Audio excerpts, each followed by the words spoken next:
রাত্রি, নিস্তব্ধতা আর এক অভিশপ্ত গল্পের শুরু। আপনি এখন শুনতে চলেছেন এক বাংলা ভৌতিক কাহিনী, যেখানে বাস্তব আর অতিপ্রাকৃতের মাঝখানে দাঁড়িয়ে একটি ভয় নিঃশব্দে হাঁটছে আপনার দিকে। এই গল্প শুধু ভূতের নয়, এটি অপূর্ণ প্রতিজ্ঞা, আত্মার কান্না আর এমন কিছু প্রশ্নের যার উত্তর আপনি হয়তো পেতে চান না। হেডফোন লাগান, আলো নিভিয়ে নিন আর মনোযোগ দিন, কারণ গল্প শুরু হতে চলেছে। স্বাগত বাংলা ভয়েস অডিও বুক সিরিজে। আজকের গল্প শেষ ট্রেনটা থামে না। রাত মানেই ঘুম নয়, কখনো কখনো রাত মানে এক অদৃশ্য দরজার খোলা থাকাও, যেখানে বাস্তবের বাইরেও এক জগৎ হাঁটতে থাকে নিঃশব্দে। আজকের গল্প সেই রকম এক রাতের, যেখানে সময় থেমে যাবে আর শেষ ট্রেন শুধু নিয়ে যাবে, ফেরাবে না। কলকাতা শহরের বাইরে এক পুরনো station, Subarnapur rail station, main line থেকে কেটে যাওয়া একটা পরিত্যক্ত শাখা। বহু বছর আগে এখানে শেষবার নিয়মিত ট্রেন চলেছিল। এখন কেবল দিনে দু একটা মালগাড়ি যায়, কিন্তু শহরের লোকজন বলে রাত 1:45-এ একটা ট্রেন আসে, যেটা কোনো রেল টাইম টেবিলে নেই, না নাম না গন্তব্য। তবে ট্রেনটা থামে না, আর কেউ একবার উঠলে আর নামে না। গল্পের নায়ক সৌম্য, একজন তরুণ লেখক, রহস্য ভালোবাসে। রাতের ট্রেন, নিখোঁজ যাত্রী আর স্টেশন স্মৃতি নিয়ে উপন্যাস লিখছে। তাই সত্যি যাচাই করতে সে এসেছে এই সুবর্ণপুর স্টেশনে। তার হাতে একটা পুরনো নোটবুক, কলম আর মোবাইলের টর্চ। রাত 1টা বাজে। স্টেশনে নেই কোনো মানুষ। চায়ের দোকান বন্ধ, কাকের ডাক নেই, কুকুর পর্যন্ত ঘুমিয়ে। সৌম্য বসে আছে প্ল্যাটফর্ম নম্বর 4-এর এক কোণে। স্টেশন এতটাই নির্জন যে মনে হয় এখানে শব্দ সাহস করে প্রবেশ করতে চায় না। বাতাস হঠাৎ জোরে বইতে শুরু করে। সৌম্য নিজের ডায়েরিতে লিখছে, 1:15, এখনও কিছু নেই, স্টেশন নিস্তব্ধ, কিন্তু আমার মনে হচ্ছে কেউ আমার পেছনে হাঁটছে। তবুও সাহস হারাবো না, গল্পটা লিখতেই হবে। 1:30 বাজে। হঠাৎ প্ল্যাটফর্মের এক প্রান্তে একটা আলো জ্বলে ওঠে, আবার নিভে যায়। সৌম্য মোবাইলের টর্চ জ্বালিয়ে এগিয়ে যায়। সেখানে পড়ে আছে একটা পুরনো টিকিট। গন্তব্য অনির্দিষ্ট, ট্রেন নাম্বার ইনফিনিটি। তারিখ নেই, ছাপ নেই, তবে কাগজে ধুলোর গন্ধ। রাত 1:45। ট্রেন আসে কি আসে না বোঝা যায় না, কিন্তু চারপাশের শব্দ এক এক করে থেমে যায়। পোকা, কুকুর, বাতাস সব থেমে যায়। সৌম্যর ঘড়ি দেখায় 1:45, আর চলছে না। তখনই হঠাৎ সামনে দিয়ে ধীরে ধীরে প্ল্যাটফর্মে চলে আসে একটা অচেনা ট্রেন। ধাতব রঙের বডি, ভাঙা জানালা, পুরনো কামরা, কোনো যাত্রী নেই, কিন্তু যেন কিছু আছে ভিতরে, চোখের আড়ালে হাঁটছে। হঠাৎ এক কামরার দরজা খুলে যায়। ভিতরে অন্ধকার, কোনো আলো নেই, শুধু ভেসে আসে একটা অদ্ভুত পুরনো গান, চলে আয়, ফিরে আয়। পেছনে কিছুই নেই। সৌম্য থমকে যায়। শরীর জমে যায়, গলা শুকিয়ে যায়, কিন্তু তার ভেতরের কৌতূহল তাকে ছাড়ে না। সে ধীরে ধীরে দরজার দিকে এগিয়ে যায়। ঠিক তখনই তার মোবাইল স্ক্রিন ব্ল্যাঙ্ক হয়ে যায়। স্ক্রিনে ভেসে ওঠে নো সিগন্যাল। Undefined root. প্রবেশ নিষিদ্ধ। সৌম্য নিজের মনে বলে, এটা কি স্বপ্ন, না আমি সত্যিই ট্রেনের সামনে দাঁড়িয়ে আছি? এই কামরা ডাকছে আমাকে, কিন্তু কেন? সামনে কোনো গার্ড নেই, টিকিট চেকার নেই, কিন্তু কামরার শেষ প্রান্তে দাঁড়িয়ে আছে একটা ছায়া মূর্তি, মাথা নিচু, মুখ ঢাকা, শরীর অস্বাভাবিকভাবে কাঁপছে। সৌম্য কাঁপা কাঁপা গলায় বলে, আপনি কে? কোনো উত্তর আসে না, শুধু সেই গান। আর হঠাৎ করেই ছায়ামূর্তিটি ধীরে ধীরে উধাও হয়ে যায়। সৌম্য বুঝে যায়, এই ট্রেন শুধু ধাতব নয়, এটা একটা সময়ের ফাঁদ, একটা চলন্ত কবরে যেখানে সময় থেমে যায় আর অতৃপ্ত আত্মারা তাদের শেষ গন্তব্য খোঁজে। সৌম্য পেছনে ছুটে যায়, কিন্তু ট্রেন থামে না। তার চোখে দেখা যায় প্রতিটি কামরায় বসে আছে এক একটি মুখ। কেউ হয়তো আত্মহত্যা করেছে, কেউ প্রেমে হারিয়েছে, কেউ যুদ্ধে নিহত। তারা সবাই তাকিয়ে আছে সৌম্যর দিকে। শেষ ট্রেন থামে না, তবে মাঝে মাঝে থামে কারো অপেক্ষায়। সৌম্য এখনও প্ল্যাটফর্মে দাঁড়িয়ে, তার ঘড়ির কাঁটা বন্ধ, মোবাইল বন্ধ, চোখের সামনে সেই ট্রেন যা কোনো টাইম টেবিলে নেই, কোনো গন্তব্যেও পৌঁছায় না। কিন্তু আজ সেই ট্রেন তার জন্য থেমেছে। সৌম্য ভেতরের ভয়কে চেপে, আমি এখানে এসেছিলাম কাহিনী খুঁজতে, কিন্তু এই ট্রেন যেন নিজেই একটা গল্প, যেটা লিখছে আমাকে দিয়েই। সে ধীরে ধীরে কামরার দিকে এগিয়ে যায়। মেঝেতে ধুলো, রক্তের দাগের মতো ছোপ, এক কোণে পড়ে আছে একজোড়া বাচ্চার জুতো। দরজার পাশে ঝুলে আছে একটি পুরনো পোস্টার, 1967 সালের দুর্ঘটনায় নিহত 32 যাত্রী। তার নিচে হাতে লেখা একটা লাইন, তারা এখনও ফিরে আসেনি। হঠাৎ কামরার ভেতরে দরজা খুলে যায় নিজে থেকেই। ভেতরে অন্ধকার, কিন্তু সৌম্যর চোখ ধীরে ধীরে ফোকাস করে সামনের সিটে বসে আছে এক বৃদ্ধ। মাথা নিচু, গলা থেকে ঝুলছে একটা পুরনো রেল টিকিট। সৌম্য বলে, কে আপনি? কোনো উত্তর নেই। সে ধীরে ধীরে কাছে যায়। ঠিক তখনই বৃদ্ধ হঠাৎ মুখ তোলে। তার চোখ নেই, সেখানে শুধু দুটি ফাঁকা গর্ত, আর মুখে শুধু একটাই শব্দ, তুমিও তো এসেছ তোমার গল্প শেষ করতে। হঠাৎ পেছনে দরজা বন্ধ হয়ে যায়। ট্রেন আবার চলতে শুরু করে, এবার আরও জোরে, আরও গম্ভীর আওয়াজে। সৌম্য বুঝে যায় সে আটকে গেছে, কিন্তু কিভাবে? হঠাৎ তার ডায়েরির পাতা উল্টে যেতে শুরু করে নিজে নিজে। এক এক করে ফুটে উঠছে আগের কিছু লেখা যা সে কখনো লেখেনি। গবসেন্য, আমি প্ল্যাটফর্ম 4-এ উঠেছিলাম একটি গল্পের খোঁজে, কিন্তু আমি ভুলে গিয়েছিলাম গল্প কখনো কারো নিয়ন্ত্রণে থাকে না। হঠাৎ সৌম্য দেখতে পায় ট্রেনের জানালার বাইরে একজন মেয়ে ছুটছে, কাঁদছে, তার কণ্ঠে চিৎকার, ট্রেন থামাও, সে আমার ভাই।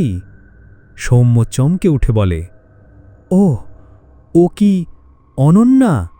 তার ছোট বোন, যার সাথে 10 বছর যোগাযোগ নেই। কিন্তু কিভাবে? সে তো অনেক দূরে থাকে। এই ট্রেন কি তার অতীত ভবিষ্যৎ সব টেনে আনছে, নাকি সে নিজের ভুলের মুখোমুখি হচ্ছে? সৌম্য দরজার কাছে গিয়ে দেখে ট্রেন থামবে না, তবে প্রতিটি স্টেশনে উঠে পড়ছে এক একজন, সবাই কোনো না কোনোভাবে হারিয়ে যাওয়া মানুষ। কেউ আত্মহত্যা করেছে, কেউ নিখোঁজ, কেউ ভুলে যাওয়া। এই ট্রেন যেন তাদের জন্য অপেক্ষমান অনন্ত সময়। প্ল্যাটফর্ম 4-এ কোনো নাম ফলক নেই, কোনো ঘোষণা নেই, শুধু অপেক্ষা করে এই ট্রেন তাদের জন্য যারা ফিরে যেতে চায় কিংবা ফিরতে ভয় পায়। সৌম্য কি তার ভুলের হিসেব বুঝবে, নাকি সেও হয়ে উঠবে এই যাত্রীদের একজন? এই ট্রেন সাধারণ কোনো যাত্রীবাহী ট্রেন নয়, এটা এক চলন্ত কবরে পরিণত হয়েছে, যেখানে প্রতিটি কামরায় বন্দী কিছু আত্মা, কিছু অসমাপ্ত গল্প, আর কিছু মানুষ যারা বেঁচে আছে কিন্তু ভুলে গেছে কেন বাঁচছে। আজকের পর্ব যাত্রীরা কারা। আমরা চলেছি কামরা থেকে কামরায়, সৌম্যর চোখ দিয়ে দেখতে এই ট্রেনের যাত্রীদের আসল রূপ। সৌম্য ট্রেনের একটি বন্ধ দরজা ঠেলে খুলে ভেতরে ঢোকে। প্রথম কামরায় 4টি যাত্রী। তারা কেউ মুখ তোলে না, কেউ কথা বলে না। সামনের সিটে বসে আছে এক নারী, কাঁধে ঝুলছে কাটা রক্তমাখা ওড়না। সৌম্য জিজ্ঞেস করে, আপনি কে? নারী কাঁপা কণ্ঠে বলে, আমি স্নেহা। আমি 2013 সালে আমার বিয়ের রাতে ট্রেনে ওঠার কথা ছিল, কিন্তু আমি সময় মতো পৌঁছতে পারিনি, আর তারপর আমি আর ফিরিনি। তার চোখে পানি নেই, কিন্তু গলার আওয়াজ যেন ডুবে যাচ্ছে সময়ের নদীতে। দ্বিতীয় কামরায় এক 9-10 বছরের বাচ্চা ছেলে বসে আছে এক কোণে, হাতে ধরা খেলনা গাড়ি, তার শরীর ধুলো মাখা, গায়ে নীল স্কুল ইউনিফর্ম। সৌম্য বলে, তুমি এখানে কেন? ছেলেটি চুপ করে থাকে। তার পাশে একটি অদৃশ্য ছায়া দাঁড়িয়ে, হয়তো তার মা। কামরার দেয়ালে লেখা, হারানো শিশুদের কামরা, প্ল্যাটফর্ম 6-এ, 2001। সৌম্য হঠাৎ নিজের শৈশব মনে পড়ে। সেও একবার স্টেশনে হারিয়ে গেছিল, তবে ফিরে এসেছিল ভাগ্যক্রমে। এই ট্রেন তাকে শুধু বর্তমান নয়, তার ভেতরের ভয়গুলোও টেনে আনছে। তৃতীয় কামরা, সম্পূর্ণ ফাঁকা। শুধু একজোড়া হাত দেখা যায় জানালার বাইরে, যা ধীরে ধীরে ট্রেনের বাইরের দেয়ালে গড়িয়ে পড়ছে, রক্তমাখা, কাটা আঙুল। সৌম্য কাঁপতে থাকে। সে দরজা বন্ধ করতে যায়, তখনই হঠাৎ ট্রেন থেমে যায়। কোনো স্টেশন নেই, কেবল একটা ফাঁকা জায়গা, কুয়াশায় মোড়া। তবে প্ল্যাটফর্মে দেখা যায় এক মুখ, তার ছোটবেলার বন্ধু অরিন্দম, যে বছর 5 আগে নিখোঁজ হয়েছিল এক পাহাড়ি ভ্রমণে। সৌম্য চিৎকার করে বলে, অরিন্দম, তুই এখানে? অরিন্দম মুখ তোলে, চোখ দুটো রক্তবর্ণের। সে হাসে, তুইও আসবি রে, শুধু সময়ের অপেক্ষা। ট্রেন আবার চলতে শুরু করে। সৌম্য পেছনে তাকায়, অরিন্দম উধাও। এই ট্রেন কোনো রুটে চলে না, এই ট্রেন সময়ের ভেতর দিয়ে চলে। এখানে যারা উঠে পড়ে তারা কেউ দুপুরের মানুষ নয়, তারা রাতের লোক, যারা হারিয়ে গেছে কিংবা হারাতে চায়। এদের নাম নেই, পরিচয় নেই, তবে প্রত্যেকেই এক একটি অসমাপ্ত গল্প। সৌম্য ডায়েরিতে লেখে, আমি বুঝে গেছি, এই ট্রেনে যারা আছে তারা সবাই কোনো না কোনোভাবে নিজেকে ভুলে গেছে, এবং হয়তো আমিও। সে ভাবতে থাকে, সে এখানে কেন এসেছে, সে কি খুঁজছে, নিজের গল্প লিখতে নাকি কারোর গল্প শেষ করতে।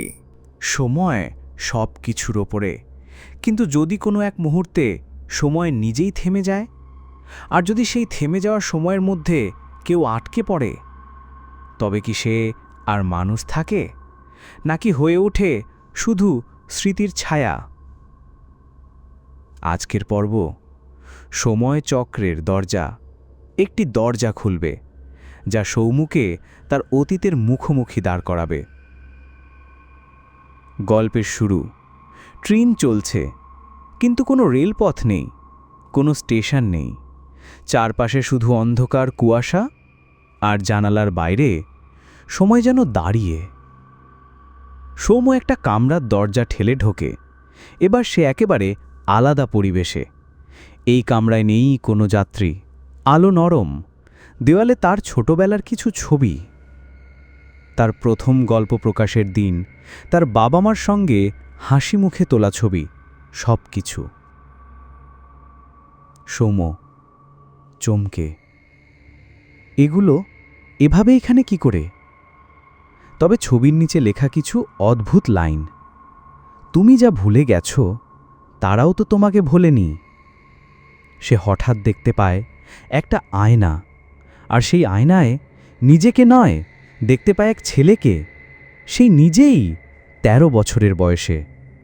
ছেলেটি কাঁদছে, হাত জড়ানো এক মেয়ের হাতে, তার ছোট বোন অনন্যা। ফ্ল্যাশব্যাক। একদিন বাড়ি থেকে রাগ করে বেরিয়ে গিয়েছিল অনন্যা। সৌম্য ভেবেছিল ছোট ঝগড়া, কিন্তু সে আর ফেরেনি। অনন্যা সেই ট্রেনেই উঠেছিল যেটা ওরা ধরতে পারেনি, এক দেরিতে পৌঁছানোর সময়, এক কাকতালীয় ভুল। তারপর থেকে অনন্যা নিখোঁজ, কোনো হদিস নেই। সৌম্য চোখে জল। আমি তো ভেবেছিলাম সে শুধু রাগ করে চলে গিয়েছিল। আমি খোঁজ করেছিলাম, কিন্তু সে কি এই ট্রেনেই আছে? ঠিক তখনই দরজার বাইরে থেকে আসে সেই পুরনো সুর, ফিরে আয়, ফিরে আয়। দরজা খুলে যায় নিজে থেকে। সৌম্য বেরিয়ে পড়ে কামরা থেকে। সামনে একটা প্ল্যাটফর্ম দেখা যাচ্ছে, কিন্তু নাম ফলকে লেখা নেই, শুধু একটি ঘড়ি যেটা বিপরীত দিকে ঘুরছে। সৌম্য হাঁটতে হাঁটতে পৌঁছে যায় একটা দরজার সামনে, তার গায়ে লেখা সময় চক্র। দরজা খুলে সে ঢোকে এক চক্রাকার ঘরে। ঘরের মধ্যে ঘুরছে হাজারো স্মৃতি, ঘড়ির কাঁটা, মানুষের মুখ, সব তারই। ভয়ের মুখোমুখি। হঠাৎ সে দেখতে পায় অনন্যা তার সামনে দাঁড়িয়ে, একই রকম চেহারা, ১৫ বছর আগের মতো।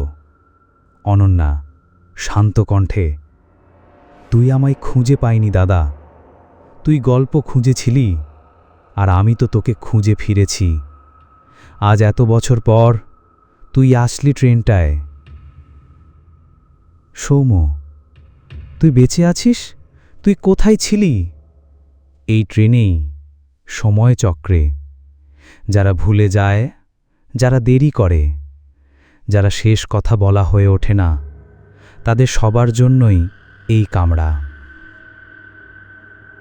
ন্যারেটর ধীরে, আবেগ ভরা কণ্ঠে, এই ট্রেন শুধু ভৌতিক নয়, এটা অপূর্ণতার প্রতিচ্ছবি।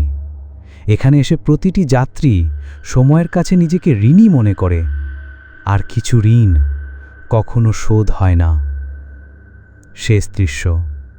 সৌম্য অনন্যার হাতে হাত রাখে, কিন্তু তখনই একটা শক্ত আলো চারপাশে বিস্তৃত হয়, আর একটা ভয়ঙ্কর আওয়াজ, সময় শেষ, দরজা বন্ধ হচ্ছে। ট্রেন আবার চলতে শুরু করে। সৌম্য দেখার চেষ্টা করে অনন্যা কোথায় গেল, কিন্তু তার হাতে এখন শুধু একটা ছোট্ট সোনালির টিকিট। তাতে লেখা, তোমার সময় ফিরে এসেছে, কিন্তু তুমি কি ফিরতে চাও? সময় সব কিছুকে ঘুরিয়ে আনে, কিন্তু সব ভুলের সংশোধন হয় না। সৌম্য কি ফিরে আসবে, নাকি সে নিজেই হয়ে উঠবে নতুন যাত্রী? সময়চক্রে আটকে পড়া আরও এক নামহীন গল্প।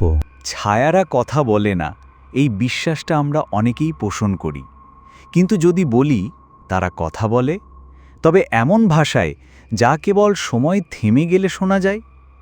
আজ সৌম্য মুখোমুখি হবে সেই ছায়াদের, যারা শুধু ট্রেনের যাত্রী নয়, বরং এই সময় চক্রের রক্ষক। সৌম্য এখন এক ভিন্ন কামরায়। দেয়ালে নেই কোনো জানালা, কিন্তু ছায়া আছে, শত শত ছায়া, যারা একে অপরকে ছুঁতে পারছে না, কিন্তু তাকিয়ে আছে শুধু সৌম্যর দিকে। একটা কণ্ঠ ভেসে আসে, না গলা নেই, একটা অনুভূতির মতো শব্দ। তুই লিখিস, তোর কলমে আমাদের কথা নেই। তুই ভাবিস আমরা নিছক গল্প, তোর সেই ভুলটাই তোকে এনেছে এখানে। ছায়ার পরিচয়। একটা ছায়া ধীরে ধীরে এগিয়ে আসে। তারা কেউ মানুষ নয়, তারা আত্মাও নয়, তারা হলো ভুলে যাওয়া প্রতিজ্ঞা, অসমাপ্ত সম্পর্ক, অস্বীকৃত ভয়। সৌম্য এক এক করে দেখতে পায় এক বৃদ্ধ যার মুখে চুপ থাকার অনুশোচনা, এক তরুণী যার মুখ ঢেকে আছে লাল ওড়নায়। সে তার প্রেমিকের অপেক্ষায় ট্রেন ধরেছিল, কিন্তু সে আসেনি। একজন শিশু যার খেলনা ট্রেনটা থেমে যায়নি কখনো, তাই সেও থেমে যেতে পারেনি। দেয়ালের মধ্য থেকে এক গর্জন, আমরা কথা বলি কিন্তু কেউ শোনে না। এক ভয়াবহ ঝোড়ো বাতাসের শব্দ, কাগজ উড়তে থাকে কামরার ভিতর। সৌম্য তার ডায়েরির পৃষ্ঠা খুলে দেখতে পায় প্রতিটি পাতায় এক একটি ছায়ার নাম, যার পাশে লেখা বিস্মৃত। সৌম্যর উপলব্ধি, আমি তো শুধু গল্প লিখতে চেয়েছিলাম, কিন্তু এখন বুঝছি এই ট্রেন একটা গল্প নয়, এটা একটা জীবন্ত অনুশোচনার সংগ্রহশালা। এরা সবাই কিছু না কিছু বলতে চায়, আর আমি যেন এদের লেখক হয়ে গেছি। একটি ছায়ার স্পর্শ। হঠাৎ এক ছায়া সৌম্যর কাঁধে হাত রাখে, ঠান্ডা, হাড়ের মতো শক্ত, কিন্তু সেই স্পর্শে এক স্মৃতি ফিরে আসে। সে দেখতে পায় সে একবার নিজের এক বন্ধুর আত্মহত্যার ইঙ্গিত পেয়েছিল, কিন্তু গুরুত্ব দেয়নি। সেই বন্ধুর নাম ছিল রিমন। এখন সেই ছায়া মুখ তুলে তাকায় আর বলে, তুই তখন শুনিসনি, আজ শুনতে বাধ্য। ছায়ারা কথা বলে, তবে কেবল তাদেরই সাথে যারা শোনার মতো অপরাধ বোধ বয়ে বেড়ায়। এই ট্রেন শুধু ছায়া বহন করে না, এ বহন করে সেই সময়গুলো যেখানে আমরা শুনতে ব্যর্থ হয়েছিলাম। সব যাত্রার একটা শেষ থাকে, কিন্তু যদি এমন এক যাত্রা হয় যেখানে ফিরে যাওয়ার টিকিটই দেওয়া না হয়, তাহলে সে কি যাত্রা নাকি একরকম বন্দিত্ব? গল্প শুরু। সৌম্য এখনও সেই ট্রেনে, দেয়ালে লেখা নেক্সট স্টপ নো মোর। সে জানে ট্রেন একসময় থামবে, কিন্তু কোথায় সেটা সে জানে না। তার হাতে এখনও সেই সোনালি টিকিট, যার পেছনে হালকা অক্ষরে লেখা ফিরতে চাও, কিন্তু কেন? সৌম্য নিজের মনেই বলে, আমি ফিরতে চাই, কারণ আমার এখনও অনেক কিছু বলা বাকি। আমি আর অনন্যার জন্য ফিরতে চাই। ঠিক তখনই ট্রেনের এক নতুন কামরার দরজা খুলে যায়।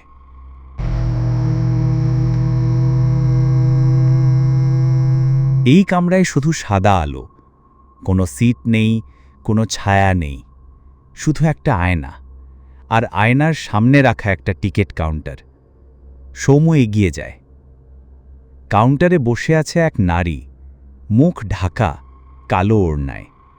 সে জিজ্ঞেস করে, ফেরার টিকিট লাগবে?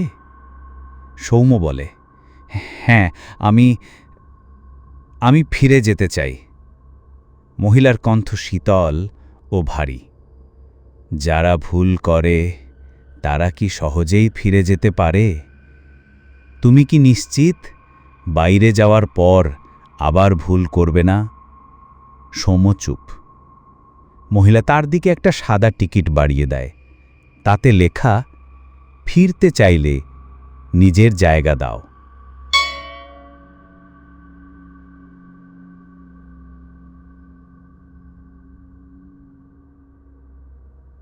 বাতাসে শিকল টানার শব্দ, চারপাশের কামরা ঘোরে, দরজাগুলো খুলতে বন্ধ হতে থাকে নিজের থেকে। সৌম্য হঠাৎ দেখতে পায় তার সামনে দাঁড়িয়ে অনন্যা। তার চোখ শান্ত, কিন্তু দৃষ্টিতে এক গভীর যন্ত্রণা। অনন্যা, তুই চাইলে যেতে পারিস দাদা, তবে কেউ না কেউ তো এখানেই থেকে যাবে। একটা আত্মা, একটা গল্প, কারণ এই ট্রেনটা খালি থাকে না। বেছে নেওয়ার সময়। সৌম্য এখন এক অদ্ভুত মানসিক দ্বন্দ্বে। সে ফিরে গেলে সে বাঁচবে, সে না গেলে হয়তো অনন্যা মুক্তি পাবে। সৌম্যর চোখে জল।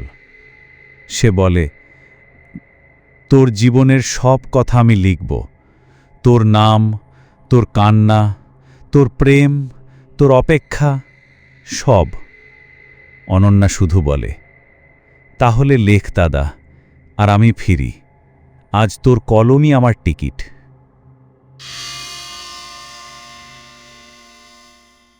ট্রেনের জানালা খুলে যায়, হালকা আলো প্রবেশ করে। অনন্যা ধীরে ধীরে মিলিয়ে যায় সেই আলোয়। ট্রেন থেমে যায়। শেষ দৃশ্য।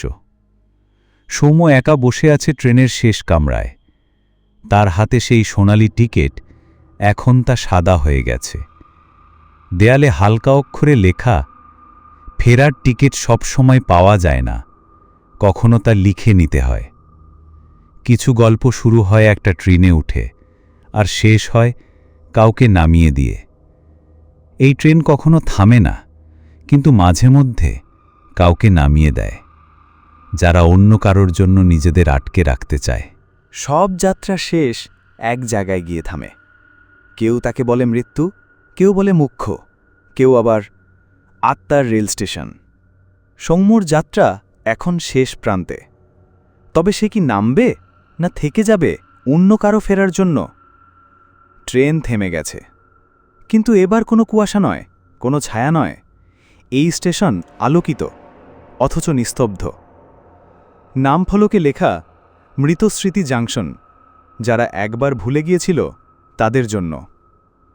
স্টেশনের প্রতিটি দেয়ালে ঝুলে আছে পুরনো পোস্টার, নিখোঁজ লোকের, হারিয়ে যাওয়া যাত্রীদের, অসমাপ্ত গল্পের অংশ। সৌম্য প্ল্যাটফর্মে নেমে দেখে, দূরে দাঁড়িয়ে এক লম্বা লাইনে মানুষ। কেউ শিশুকাল থেকে এখানে, কেউ বৃদ্ধ বয়সে এসে দাঁড়িয়েছে। তারা সবাই কারোর গল্পে চরিত্র।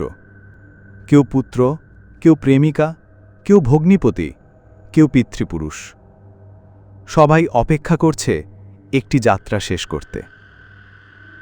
একটা অদ্ভুত ভোকাল জিনিয়াস ভেসে আসে, তুমি ফিরে যাও অথবা থাকো, তবে নিজের জায়গা বুঝে নিও। সৌম্য হঠাৎ দেখতে পায় ট্রেনের দরজায় অনন্যা দাঁড়িয়ে হাসছে। সে ফিরে যাচ্ছে, সৌম্য তাকে মুক্ত করেছে। তার পাশ দিয়ে চলে যাচ্ছে রিমন, স্নেহা, সেই শিশু।